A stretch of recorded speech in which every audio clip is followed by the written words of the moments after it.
Hi learners, S ലേണേഴ്സിൻ്റെ YouTube ചാനലിലേക്ക് എല്ലാവർക്കും സ്വാഗതം. Kerala PSC 10th level preliminary എക്സാംസിന് വേണ്ടി പ്രസിദ്ധീകരിച്ച പുതിയ സിലബസിനെ അടിസ്ഥാനമാക്കിയുള്ള ഇന്ത്യയുടെ ഗതാഗത മേഖലയെ സംബന്ധിച്ച വിവരങ്ങളാണ് ഈ വീഡിയോയിൽ. ഇന്ത്യയിലെ റോഡ്, ജല, വ്യോമ ഗതാഗതങ്ങളെ പറ്റിയുള്ള വിവരങ്ങളാണ് ഈ വീഡിയോയിൽ പ്രത്യേകമായും ഉൾപ്പെടുത്തിയിട്ടുള്ളത്. PSC പരീക്ഷകളുടെ മുൻകാല ചോദ്യപേപ്പറുകളും സ്റ്റഡി മെറ്റീരിയൽസും PDF രൂപത്തിൽ ഡൗൺലോഡ് ചെയ്യുന്നതിനും സിലബസ് അറിയുന്നതിനും ഞങ്ങളുടെ വെബ്സൈറ്റ് www.slearners.com സന്ദർശിക്കുക. കൂടുതൽ PSC വീഡിയോകൾക്കായി എസ് ലേണേഴ്സിൻ്റെ യൂട്യൂബ് ചാനൽ സബ്സ്ക്രൈബ് ചെയ്യുക. നോട്ടിഫിക്കേഷൻസ് ലഭിക്കുന്നതിനായി ബെൽ ഐക്കൺ ക്ലിക്ക് ചെയ്യുക. നമ്മൾ ഇന്ന് ഇന്ത്യയുടെ റോഡ്, ജല, വ്യോമ ഗതാഗതങ്ങളെ പറ്റിയുള്ള 50 ചോദ്യങ്ങളും അതിനനുബന്ധമായ കുറച്ച് വിവരങ്ങളുമാണ് ഈ വീഡിയോയിലൂടെ പഠിക്കാൻ പോകുന്നത്. ഇന്ത്യയിൽ ദേശീയ പാതകളുടെ ആകെ നീളം 1,31,326 കിലോമീറ്റർ. ഇന്ത്യയിലെ ദേശീയ പാതകളുടെ ആകെ നീളമാണ് 1,31,326 കിലോമീറ്റർ. ഇന്ത്യയിൽ ഏറ്റവും കൂടുതൽ റോഡ് ദൈർഘ്യമുള്ള സംസ്ഥാനം മഹാരാഷ്ട്ര. മഹാരാഷ്ട്രയാണ് ഏറ്റവും കൂടുതൽ റോഡ് ദൈർഘ്യമുള്ള ഇന്ത്യയിലെ സംസ്ഥാനം. എന്നാൽ ഏറ്റവും കുറവ് റോഡ് ദൈർഘ്യമുള്ള ഇന്ത്യയിലെ സംസ്ഥാനമാണ് Goa.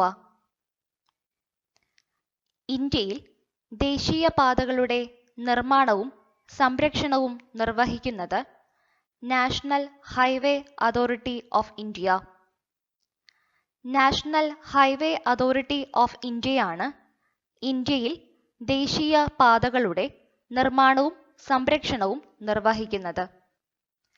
National highway authority of India സ്ഥാപിതമായ വർഷം 1995. ഇന്ത്യയിലെ ഏറ്റവും നീളം കൂടിയ ദേശീയപാത NH-44.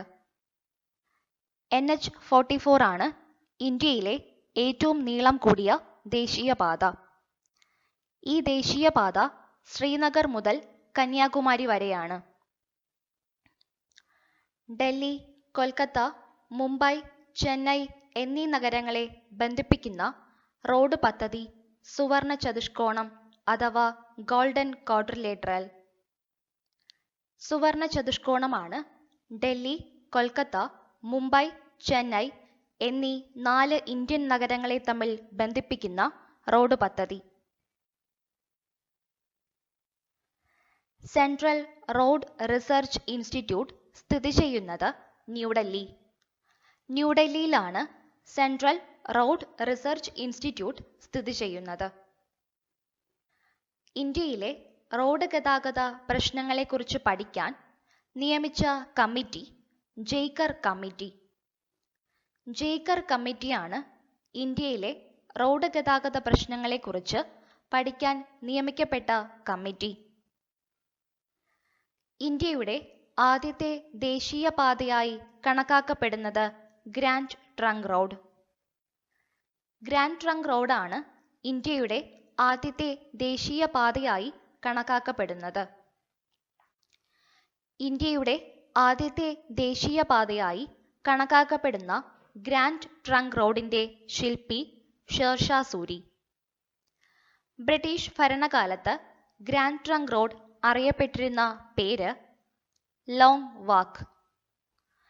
ഗ്രാൻഡ് ട്രങ്ക് റോഡ് ബന്ധിപ്പിക്കുന്ന സ്ഥലങ്ങളാണ് കൊൽക്കത്തയും അമൃത്സറും. ഇന്ത്യയിലെ ആദ്യത്തെ ദേശീയപാതയാണ് Grand Trunk Road. Grand Trunk റോഡിന്റെ ശില്പി എന്നറിയപ്പെടുന്നത് ഷേർഷാ സൂരി. ബ്രിട്ടീഷ് ഭരണകാലത്ത് ഗ്രാൻഡ് ട്രങ്ക് റോഡ് അറിയപ്പെട്ടിരുന്ന പേര് ലോങ് വാക്ക്.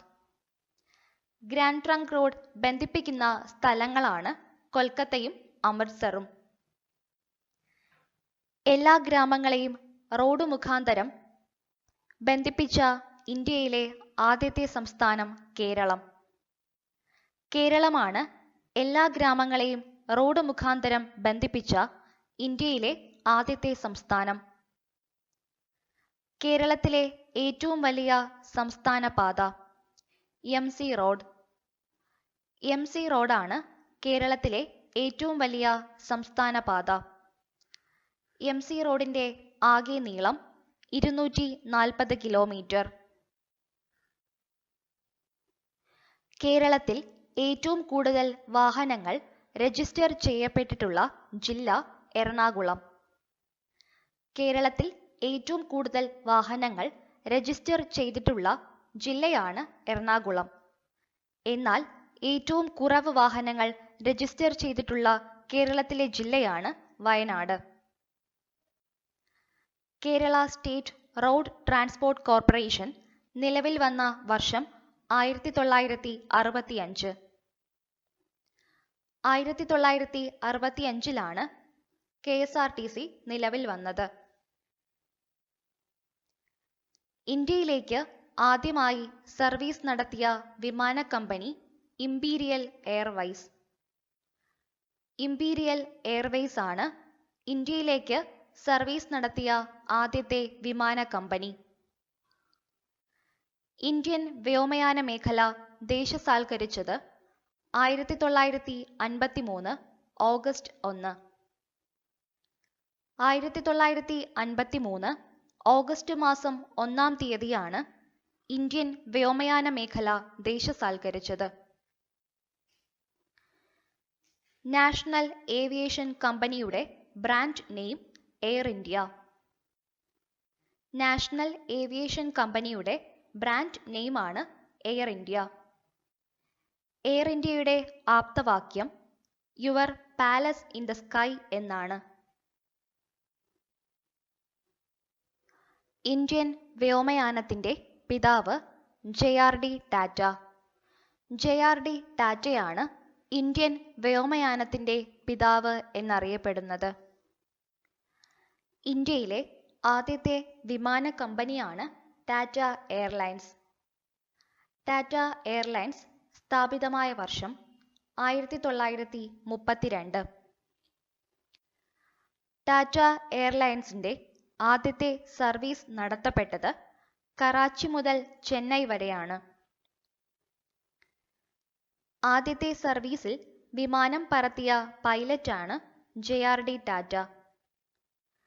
ടാറ്റ എയർലൈൻസിന്റെ പേര് എയർ ഇന്ത്യ എന്നാക്കി മാറ്റിയ വർഷം 1946. എയർ ഇന്ത്യ ലിമിറ്റഡിന്റെ ആദ്യത്തെ ചെയർമാൻ JRD ടാറ്റ. ഇന്ത്യയിലെ വ്യോമയാനത്തിന്റെ പിതാവ് എന്നറിയപ്പെടുന്ന വ്യക്തിയാണ് JRD ടാറ്റ. അദ്ദേഹം സ്ഥാപിച്ച വിമാന കമ്പനിയാണ് ഇന്ത്യയിലെ ആദ്യത്തെ വിമാന കമ്പനി. ആ കമ്പനിയാണ് ടാറ്റ എയർലൈൻസ്. ടാറ്റ എയർലൈൻസ് ആദ്യത്തെ സർവീസ് നടത്തിയത് കറാച്ചി മുതൽ ചെന്നൈ വരെയാണ്. ആ സർവീസിൽ ആ വിമാനത്തിലെ പൈലറ്റായിരുന്നത് JRD ടാറ്റയാണ്. ടാറ്റ എയർലൈൻസിന്റെ പേര് എയർ ഇന്ത്യ എന്നാക്കി മാറ്റിയ വർഷം 1946. എയർ ഇന്ത്യ ലിമിറ്റഡിന്റെ ആദ്യത്തെ ചെയർമാനും JRD ടാറ്റയായിരുന്നു. എയർപോർട്ട് അതോറിറ്റി ഓഫ് ഇന്ത്യ രൂപീകൃതമായ വർഷം 1955 ഏപ്രിൽ 1. 1955 ഏപ്രിൽ മാസം 1-ാം തീയതിയാണ് എയർപോർട്ട് അതോറിറ്റി ഓഫ് ഇന്ത്യ രൂപീകൃതമായത്. എയർപോർട്ട് അതോറിറ്റി ഓഫ് ഇന്ത്യയുടെ ആസ്ഥാനം രാജീവ് ഗാന്ധി ഭവൻ, ന്യൂഡൽഹിയാണ്. ഇന്ത്യയിലെ ഏറ്റവും വലിയ സ്വകാര്യ airlines Jet Airways. Jet Airways ആണ് ഇന്ത്യയിലെ ഏറ്റവും വലിയ സ്വകാര്യ എയർലൈൻസ്. 1993 ജെറ്റ് എയർവൈസ് സ്ഥാപിതമായത്. ജെറ്റ് എയർവൈസിന്റെ ആപ്തവാക്യം the joy of flying.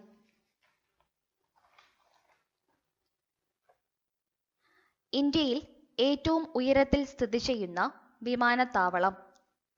കുഷോക്ക് Bakula Rimpochee airport. Jammu കാശ്മീരിലെ ലേയിൽ സ്ഥിതി ചെയ്യുന്ന കുഷാക്ക് ബാക്കുളെ റിംപോച്ചെ എയർപോർട്ടാണ് ഇന്ത്യയിലെ ഏറ്റവും ഉയരത്തിൽ സ്ഥിതി ചെയ്യുന്ന വിമാനത്താവളം. ഇന്ത്യയിലെ ഏറ്റവും നീളം കൂടിയ റൺവേയുള്ള വിമാനത്താവളം ഇന്ദിരാഗാന്ധി എയർപോർട്ട്. ന്യൂഡൽഹിയിൽ സ്ഥിതി ചെയ്യുന്ന ഇന്ദിരാഗാന്ധി എയർപോർട്ടാണ് ഇന്ത്യയിലെ ഏറ്റവും നീളം കൂടിയ റൺവേയുള്ള വിമാനത്താവളം. കാർബൺ ന്യൂട്രൽ പദവി നേടിയ ഏഷ്യ പസഫിക് മേഖലയിലെ ആദ്യത്തെ വിമാനത്താവളവും ഇന്ദിരാഗാന്ധി ഇന്റർനാഷണൽ എയർപോർട്ടാണ്. ദക്ഷിണേന്ത്യയിലെ ഏറ്റവും തിരക്കേറിയ വിമാനത്താവളം Kempegowda international airport. Kempegowda international എയർപോർട്ടാണ് ദക്ഷിണേന്ത്യയിലെ ഏറ്റവും തിരക്കേറിയ വിമാനത്താവളം.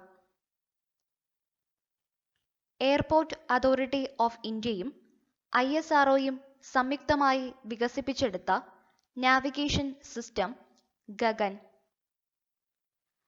എയർപോർട്ട് അതോറിറ്റി ഓഫ് ഇന്ത്യയും ISROയും സംയുക്തമായി വികസിപ്പിച്ച നാവിഗേഷൻ സിസ്റ്റമാണ് ഗഗൻ.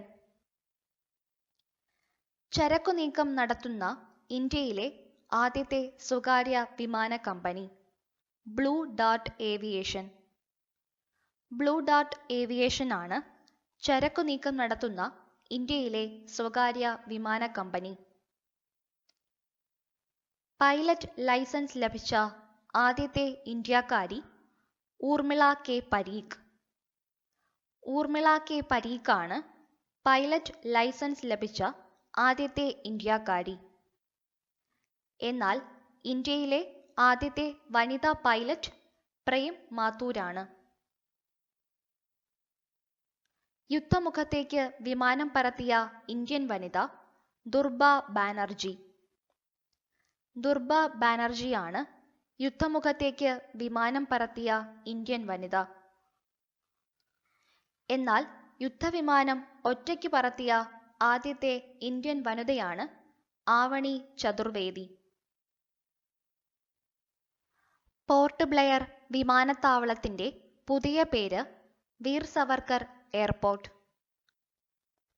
പോർട്ട് ബ്ലെയർ വിമാനത്താവളത്തിന്റെ പുതിയ പേരാണ് വീർ സവർക്കർ വിമാനത്താവളം. കൊൽക്കത്തയിൽ സ്ഥിതി ചെയ്യുന്ന ഡംഡം എയർപോർട്ടിന്റെ പുതിയ പേരാണ് സുഭാഷ് ചന്ദ്രബോസ് എയർപോർട്ട്. മുംബൈ എയർപോർട്ടിന്റെ പുതിയ പേരാണ് ജവഹർലാൽ നെഹ്റു എയർപോർട്ട്. ആൻഡമാനിലെ പോർട്ട് ബ്ലെയർ വിമാനത്താവളത്തിന്റെ പുതിയ പേരാണ് വീർ സവർക്കർ എയർപോർട്ട്. ഡംഡം എയർപോർട്ടിന്റെ പുതിയ പേര് സുഭാഷ് ചന്ദ്രബോസ് എയർപോർട്ട്. മുംബൈ എയർപോർട്ടിന്റെ പുതിയ പേര് ജവഹർലാൽ നെഹ്റു എയർപോർട്ട്. വിമാനത്തിന്റെ ബ്ലാക്ക് ബോക്സ് കണ്ടുപിടിച്ചത് ഡേവിഡ് വാരൻ. ഡേവിഡ് വാരനാണ് വിമാനത്തിന്റെ ബ്ലാക്ക് ബോക്സ് കണ്ടുപിടിച്ചത്. ബ്ലാക്ക് ബോക്സിന്റെ മറ്റൊരു പേരാണ് ഫ്ലൈറ്റ് ഡേറ്റ റെക്കോർഡർ. ഇന്ത്യയിലെ ആദ്യത്തെ greenfield airport Rajiv Gandhi airport. ഹൈദരാബാദിൽ സ്ഥിതി ചെയ്യുന്ന രാജീവ് ഗാന്ധി എയർപോർട്ടാണ് ഇന്ത്യയിലെ ആദ്യത്തെ ഗ്രീൻഫീൽഡ് എയർപോർട്ട്. ചൗധരി ചരൺ സിംഗ് അന്താരാഷ്ട്ര വിമാനത്താവളം സ്ഥിതി ചെയ്യുന്നത് ലക്നൌവിലാണ്. ഉത്തർപ്രദേശിലെ ലക്നൌവിലാണ് ചൗധരി ചരൺ സിംഗ് അന്താരാഷ്ട്ര വിമാനത്താവളം സ്ഥിതി ചെയ്യുന്നത്. ഗോപിനാഥ് ബർദോളി അന്താരാഷ്ട്ര വിമാനത്താവളം സ്ഥിതി ചെയ്യുന്നത് ഗുവാഹട്ടി. അംബേദ്കർ അന്താരാഷ്ട്ര വിമാനത്താവളം നാഗ്പൂർ. ദേവി അഹല്യഭായി ഹോൾക്കർ വിമാനത്താവളം ഇൻഡോർ. സീറോ വിമാനത്താവളം അരുണാചൽ പ്രദേശ്. ലോക് നായക് ജയപ്രകാശ് നാരായൺ വിമാനത്താവളം പാട്ന. ഡബോളിം വിമാനത്താവളം ഗോവ. ഉംറോയ് വിമാനത്താവളം ഷില്ലോങ്, തുലിഹാൽ എയർപോർട്ട് ഇംഫാൽ.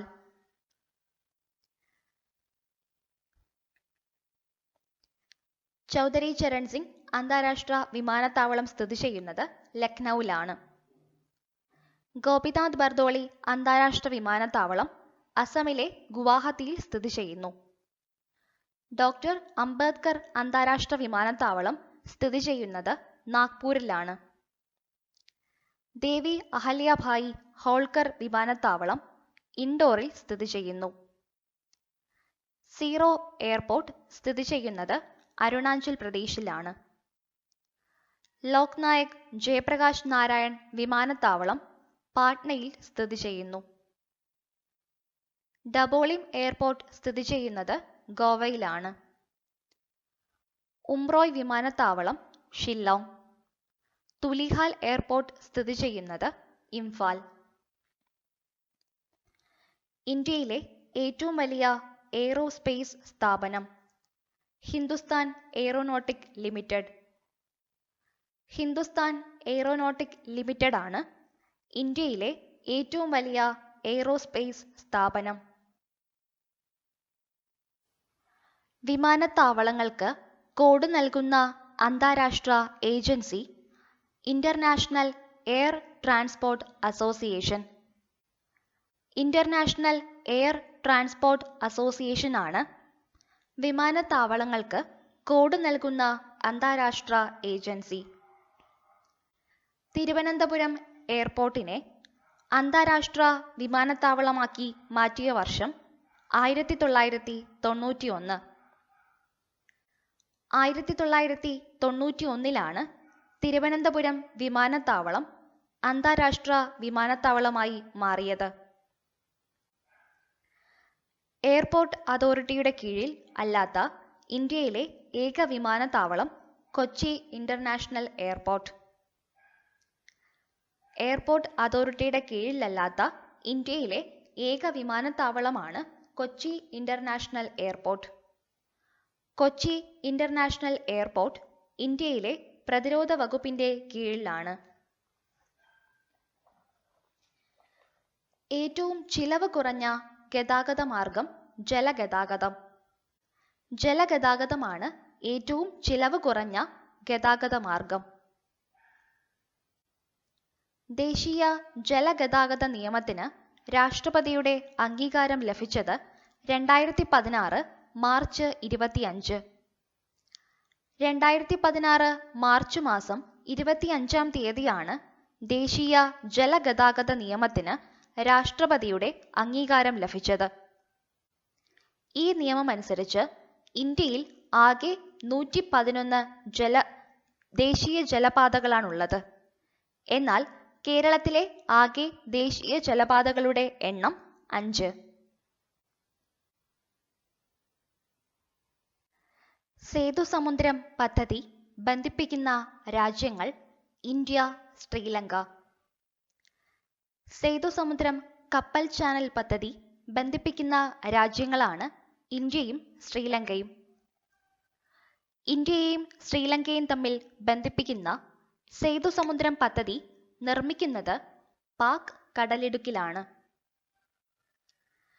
ഇന്ത്യയിൽ ഉൾനാടൻ ജലഗതാഗതത്തിന്റെ മേൽനോട്ടം വഹിക്കുന്നത് inland waterways authority of India. ഇന്ത്യയിലെ ഉൾനാടൻ ജലഗതാഗതത്തിന്റെ മേൽനോട്ടം വഹിക്കുന്നത് ഇൻലൻഡ് വാട്ടർവേസ് അതോറിറ്റി ഓഫ് ഇന്ത്യയാണ്. Inland waterways authority of India സ്ഥാപിതമായ വർഷം 1986. ഇൻലാൻഡ് വാട്ടർവേസ് അതോറിറ്റി ഓഫ് ഇന്ത്യയുടെ ആസ്ഥാനം നോയിഡ, ഉത്തർപ്രദേശ്.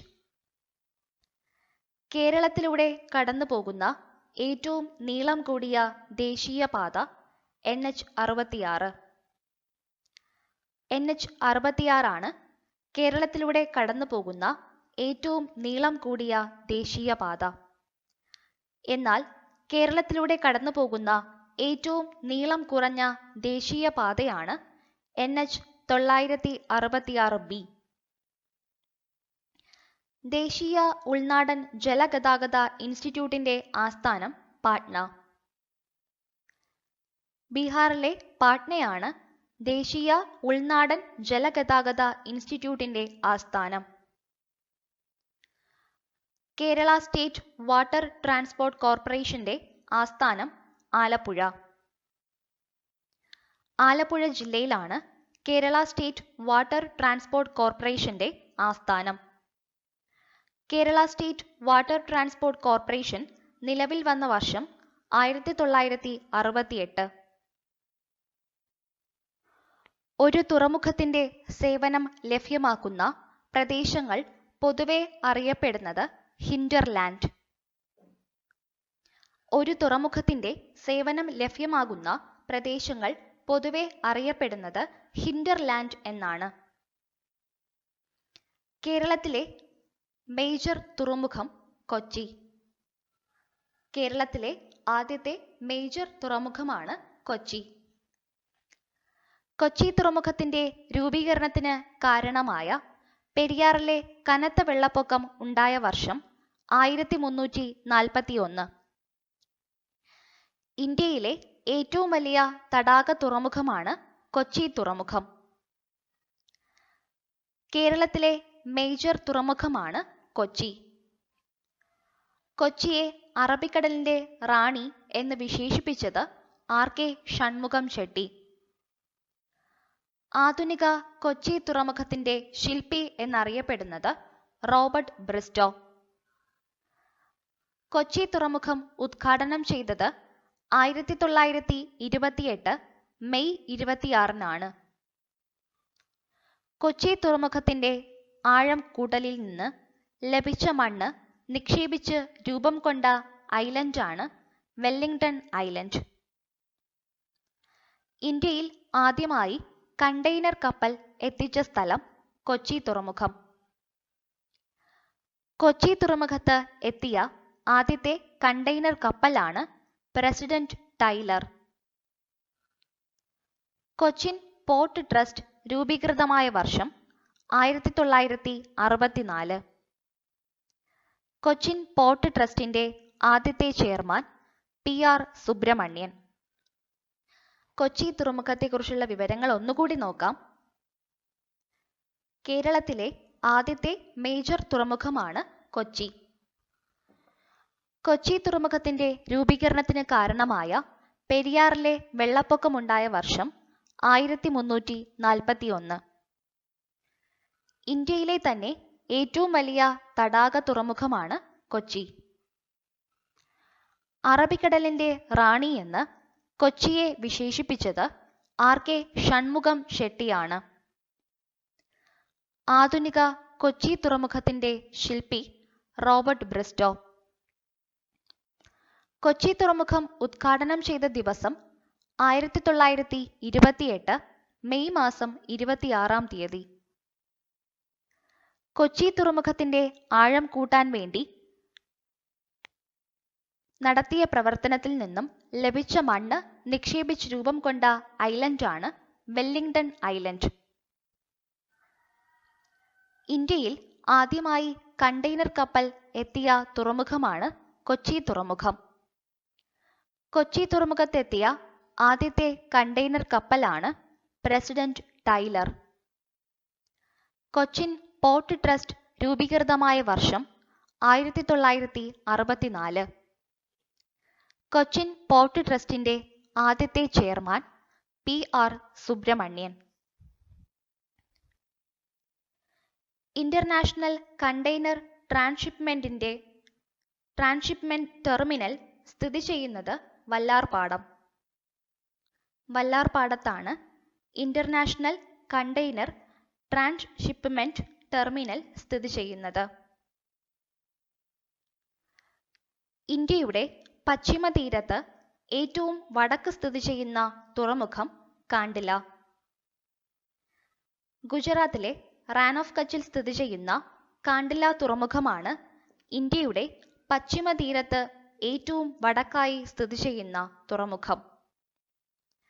കാണ്ടില തുറമുഖം രൂപീകൃതമായ വർഷം 1950. ഇന്ത്യയിലെ ഏറ്റവും വലിയ വേലിയേറ്റ തുറമുഖമാണ് കാണ്ടില. ആദ്യമായി സെസ് ഏർപ്പെടുത്തിയ തുറമുഖം കാണ്ടിലയാണ്. ഇന്ത്യ വിഭജനത്തിന്റെ സന്തതി എന്നറിയപ്പെടുന്ന തുറമുഖമാണ് കാണ്ടില തുറമുഖം. ഇന്ത്യയിലെ ഏറ്റവും വലിയ തുറമുഖം മുംബൈ തുറമുഖം. മുംബൈ തുറമുഖമാണ് ഇന്ത്യയിലെ ഏറ്റവും വലിയ തുറമുഖം എന്നറിയപ്പെടുന്നത്. ഇന്ത്യയിലെ ഏറ്റവും വലിയ പ്രകൃതിദത്ത തുറമുഖമാണ് മുംബൈ. ഇന്ത്യയുടെ പരുത്തി തുറമുഖം എന്നറിയപ്പെടുന്നതും മുംബൈ തുറമുഖമാണ്. ഇന്ത്യയിലെ ഏറ്റവും വലിയ കൃത്രിമ തുറമുഖം നവശേവ തുറമുഖം. നവശേവ തുറമുഖമാണ് ഇന്ത്യയിലെ ഏറ്റവും വലിയ കൃത്രിമ തുറമുഖം. ഇന്ത്യയിലെ ഏറ്റവും തിരക്ക് കൂടിയ തുറമുഖം നവശേവ തുറമുഖം. വിസ്തൃതിയിൽ 6ാം സ്ഥാനത്തുള്ള തുറമുഖമാണ് നവശേവ പോർട്ട്. മുംബൈ തുറമുഖത്തിന്റെ തിരക്ക് ഒഴിവാക്കാൻ വേണ്ടി പണികഴിപ്പിച്ച തുറമുഖമാണ് നവശേവ തുറമുഖം. നവശേവ തുറമുഖത്തിന്റെ ഇപ്പോഴത്തെ പേര് ജവഹർലാൽ നെഹ്റു തുറമുഖം. നവശേവ തുറമുഖത്തിനെ പറ്റിയുള്ള വിവരങ്ങൾ ഒന്നുകൂടി നോക്കാം. ഇന്ത്യയിലെ ഏറ്റവും വലിയ കൃത്രിമ തുറമുഖമാണ് നവശേവ പോർട്ട്. ഇന്ത്യയിലെ ഏറ്റവും തിരക്ക് കൂടിയ പോർട്ടാണ് നവശേവ പോർട്ട്. വിസ്തൃതിയുടെ അടിസ്ഥാനത്തിൽ 6ാം സ്ഥാനമാണ് നവശേവ തുറമുഖത്തിനുള്ളത്. മുംബൈ തുറമുഖത്തിന്റെ തിരക്ക് ഒഴിവാക്കാൻ വേണ്ടി പണികഴിപ്പിച്ച തുറമുഖമാണ് നവശേവ തുറമുഖം. നവശേവ തുറമുഖത്തിന്റെ ഇപ്പോഴത്തെ പേര് ജവഹർലാൽ നെഹ്റു തുറമുഖം എന്നാണ്. ഇന്ത്യയിലെ ഏറ്റവും ആഴമേറിയ തുറമുഖം ഗംഗാവരം. ആന്ധ്രാപ്രദേശിലെ ഗംഗാവാരമാണ് ഇന്ത്യയിലെ ഏറ്റവും ആഴമേറിയ തുറമുഖം. എന്നാൽ ഏറ്റവും ആഴം കൂടിയ മേജർ തുറമുഖമാണ് വിശാഖപട്ടണം. പൂർവതീര രത്നം എന്നറിയപ്പെടുന്ന ഇന്ത്യൻ തുറമുഖം വിശാഖപട്ടണം. വിശാഖപട്ടണമാണ് പൂർവതീര രത്നം എന്നറിയപ്പെടുന്ന ഇന്ത്യൻ തുറമുഖം. ഇന്ത്യയുടെ തുറമുഖങ്ങൾക്കിടയിലെ തിളക്കമുള്ള രത്നം എന്നറിയപ്പെടുന്നത് വിശാഖപട്ടണമാണ്. എന്നാൽ ഇന്ത്യയുടെ മുത്ത് എന്നറിയപ്പെടുന്ന തുറമുഖം തമിഴ്നാട്ടിലെ തൂത്തുക്കുടിയാണ്. ഇന്ത്യയിലെ ഏറ്റവും വലിയ കപ്പൽ നിർമ്മാണശാല കൊച്ചിൻ ഷിപ്പ്യാർഡ്. കൊച്ചിൻ ഷിപ്പ്യാർഡാണ് ഇന്ത്യയിലെ ഏറ്റവും വലിയ കപ്പൽ നിർമ്മാണശാല. കൊച്ചിൻ ഷിപ്പ്യാർഡിന്റെ പണി പൂർത്തിയാക്കിയ വർഷം 1983. കൊച്ചിൻ ഷിപ്പ്യാർഡിൽ നിർമ്മിച്ച ആദ്യത്തെ കപ്പലാണ് റാണി പത്മിനി. ഇന്ത്യയിലെ പരിസ്ഥിതി സൗഹൃദ തുറമുഖം എണ്ണൂർ. തമിഴ്നാട് സംസ്ഥാനത്ത് സ്ഥിതി ചെയ്യുന്ന എണ്ണൂർ തുറമുഖമാണ് ഇന്ത്യയിലെ പരിസ്ഥിതി സൗഹൃദ തുറമുഖം. ഇന്ത്യയിലെ ആദ്യത്തെ കോർപ്പറേറ്റ് തുറമുഖവും എണ്ണൂർ തുറമുഖമാണ്.